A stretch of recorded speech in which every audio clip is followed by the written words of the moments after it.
Lord, please bless my plans today. Lord, salamat sa isang magandang araw. Salamat sa isang araw na pagbibigay niyo sa akin ng inyong proteksyon at pagmamahal.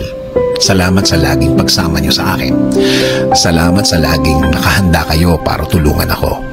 Alam ko na makakasama ko na naman kayo dahil ang araw na kasama kayo ay isang buong araw na puno ng pagpapala, puno ng mga magagandang bagay, puno ng proteksyon na para sa akin at para sa aking pamilya. Panginoon, marami po akong gustong gawin, marami po akong naiisip na gawin sa araw na ito at sa mga araw na parating. I-bless mo po ang lahat ng aking plano ngayon. I-bless nyo rin ang bawat bahagi ng aking plano. I-bless nyo po ako ng mga ideas, mga bagong bagay na pwedeng gawin na gusto kong gawin, Lord. Lord, ilagay nyo po sa way ko ang mga tamang tao na tutulong sa akin.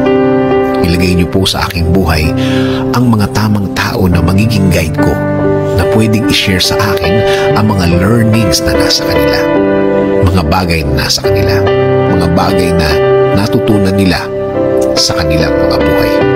Panginoon, ibigay niyo din po ang mga bagong opportunity sa aking buhay, mga bagay na kailangan ko po sa aking plano, mga bagay na kailangan ko po na nasa akin para makatulong po sa akin. So I'm asking you, Lord, to please bless my plan.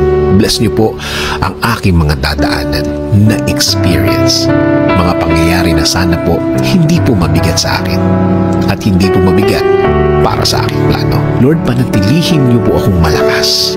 Ilayo niyo po ako sa mga sakit at mga viruses na nagkalat sa labas ngayon. Protektahan niyo po ako sa buong araw ngayon at sa mga araw na parating, Lord. Patuloy niyo pong bigyan ng solusyon ang aking mga problema. Patuloy niyo po akong bigyan ng wisdom. Turuan niyo akong maging mahinahon. Turuan niyo akong maging focus sa vision na ibinigay niyo sa akin para sa aking plano, sa aking buhay. Kayo na din po ang bahala sa aking pamilya, Lord. Alagaan niyo din po sila at i-bless sa araw-araw ng kanilang buhay. Bigyan niyo din po sila ng proteksyon.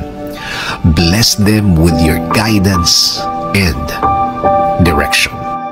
In Jesus' name we pray. Amen.